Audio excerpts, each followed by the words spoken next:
A triangular rod shown above has length L, mass m, and a non-uniform linear mass density given by the equation lambda equals 2m over L squared times x, where x is the distance from one end of the rod. So a couple of things to point out here. Non-uniform linear mass density. What is a linear mass density? Well, it's basically the mass per unit length. So lambda in units is going to be kilograms per meter. And what it really says is, for each little bit of distance I travel, how much mass do I get? So it's essentially the slope dm dx. Part A. Using integral calculus, show the rotational inertia of the rod about its left end is ml squared over 2. What are the important factoids there? You have to do it with calculus. You can't hand wave it. You can't just say, by physical reasonable, it makes sense to me. They want to see that you can do the calculus. This exam is in the late 2010s, so it's 2018, I think. So this is a modern thing. This is not the 70s where they thought it was a calculus test. They're serious. They want to see that you can do this. So what are we saying? Well, we want to figure out the rotational inertia, and remember the idea for all of this is that we would take our triangular slab and we would slice it into lots of little slabs, and then we would say that we would pick one particular slab, like that one, and we would characterize it by saying it's a distance x from the origin. It has width dx and mass dm, and that little one would have some inertia, which was the little bit of mass times x squared, because we make the slices small enough that each slice can be considered to be a point mass. And so each point mass, of course, has just its mass times its distance squared as its moment of inertia, and the actual moment of inertia for the whole thing would then be the sum of all those little di's over the entire wedge, which we would say instead goes, well, what? We want to go from 0 to L of dm times x squared. The problem, of course, is that dm depends on x. How does it depend on x? Well, going all the way back up to here, lambda is dm dx. So lambda is dm dx. So dm is lambda dx. So over here we're going to say that it is 2 capital M over capital L squared x dx times x squared. I really wrote that badly, and my calc teachers would be upset. So let's fix it. All right, we would do something like that. Then we would gather up, well, 2, m, and l are all constants. They come out front, and now we're integrating from 0 to L x cubed dx. Quick reality check, that's a distance to the fourth. That's a distance squared, so we're still in the correct units, so that's good. And we do our integral. So 2m over L squared. When we integrate x third dx, we get x to the fourth over 4 between 0 and L. So simplify a little bit, it's 1/2 m over big L squared, x to the 4 evaluated from 0 to L. Luckily, the 0 doesn't do anything, so we have 1 over 2 m over L squared, L to the 4th, which is 1/2 ml squared, which happily was what we were looking for. So there's the proof. The thin hoop shown above in figure 1 has mass capital M, radius L, and a rotational inertia about its center of ml squared. 3 rods identical to the rod from part A are now fastened to the thin hoop as shown in figure 2 above. Part B, derive an expression for rotational inertia I total of the hoop rod system about the center of the hoop. Express your answers in terms of m, L, and physical constants as appropriate. We notice that the wedges are thinnest at the center, as we'd expect. That's the point about which we had already located their rotational inertia, and therefore we can just use our early result. So we have just that the total, since they're co-rotating around the same center, I can just add them, is I of the hoop plus I of the wedges. And I guess we can say, well, there are 3 wedges, so I'm going to say 3 times that. So we get, well, the hoop just has ml square, and then we have 3 times the 1/2 ml square that we had before. So we end up with 5/2 ml square. Remember that this is one they probably expect you to remember. Actually, that's not true. They actually gave it to us. So actually, take it back. You didn't even have to remember that. And yes, you get your 2 points for just adding 2 numbers and doing a little bit of arithmetic. The hoop rod system is initially at rest and held in place, but free to rotate about its center. A constant force F is exerted tangent to the hoop for a time delta t. What's important there? It's exerted tangent to the hoop, so we don't have to worry about any weird angle stuff. It's always at right angles to the radius that we're using. Part C, derive an expression for the final angular speed of the hoop rod system.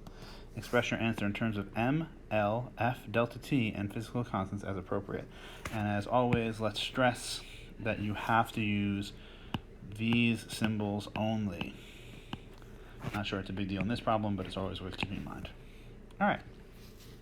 Well, since it is a constant force, right? It's a constant force F, then it's going to be, right, constant F implies constant tau, implies constant angular acceleration alpha.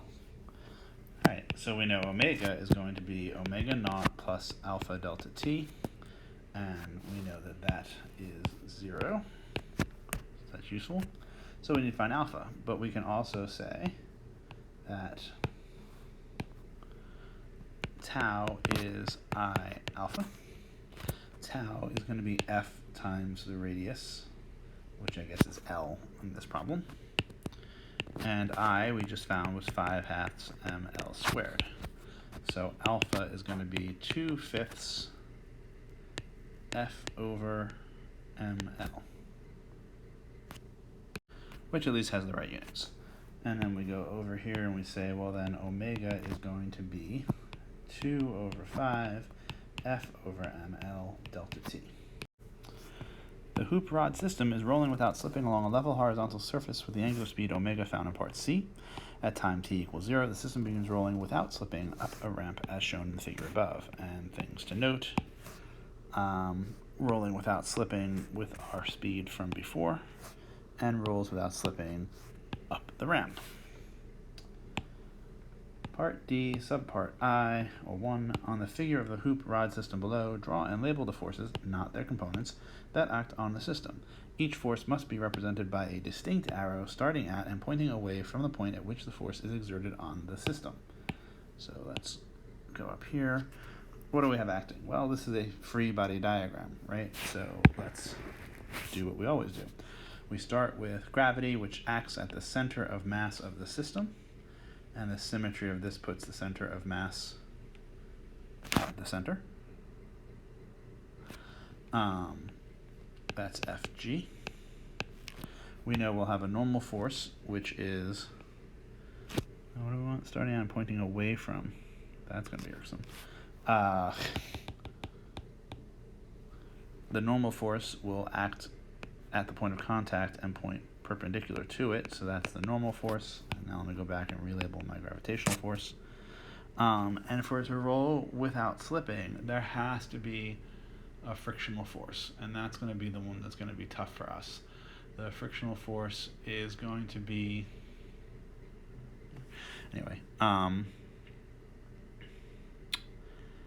well, certainly acting here, and in general, the wheel is going to slow down as it rises. So this has to be a torque that's going to make it go slower. We know that it is moving up and therefore accelerating, rolling that way. So the acceleration must be this way, back the other way. And therefore the frictional force must be pointing up the incline. And then part D, subpart 2, justify your choice for the direction of each of the forces drawn in part D1. So at least one small error based on the directions they give us, which I will fix. They say that the frictional force must start at the point where it's applied and point away from it. So it actually should have been drawn like that to get the full credit. And then the justification. Well, gravitational force defines downward, so it points down. Normal force is perpendicular to surface of contact. And the frictional force here is reducing rotation, so it points opposite to rotation.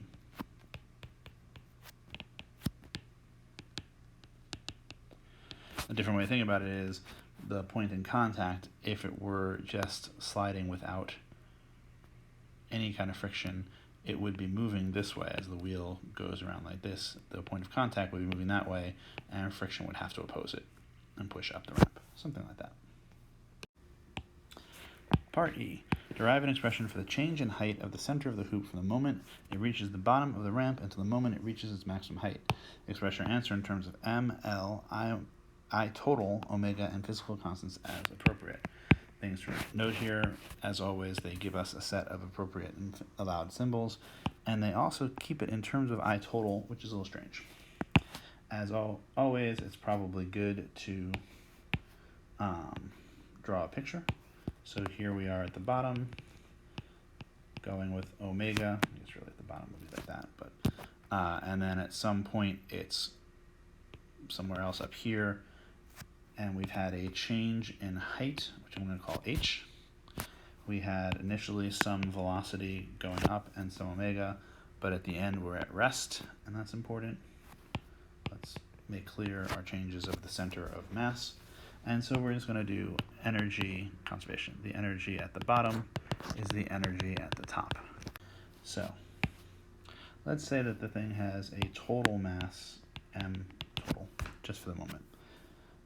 So then we know that 1/2 m total mass times v squared, which is the translational energy, plus 1/2 I total times omega squared equals the total mass times g times h. And since at the end they're at rest, there's no kinetic energy. What do we know? Well, m total is going to be the m for the hoop plus 3 times the m for each little wedge, or 4m. We'll put that in later. And we also know that v equals omega r, or in this case omega l.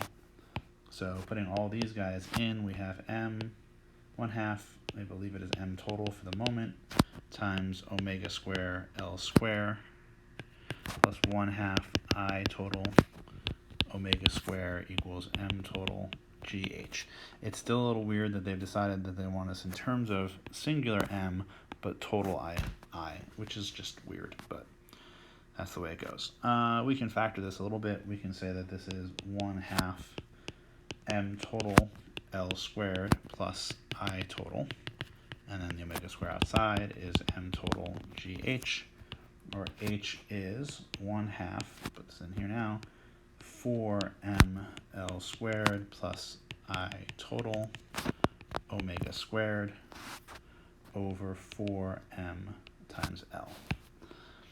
That's in terms of all the given symbols, so theoretically that would be done, but you might want to process it further, I don't know. So we'll have 4ml squared plus I total all omega squared over 8mg. The following would actually be wrong and don't do it, but what if we had put in what we know I total to be? So we have 4ml squared plus 5/2 ml squared all omega square all over 8mg. Now we can say, let's see, this is 13/2 ml squared omega squared over 8mg, and we get a not particularly not a particularly obvious 13/16 L square omega square over G. And at least dimensionally, we have that r units of h are distance squared per second squared, because that's what omega square is, over distance per second squared, which is a distance. So at least it's the right place. But do keep in mind that this would actually be an invalid solution because it is not using the symbols that were given. Although technically it really is. We could, I guess theoretically, you could argue it is still in terms of the things they asked us for, just not, it's just more simplified. It's still better to do this.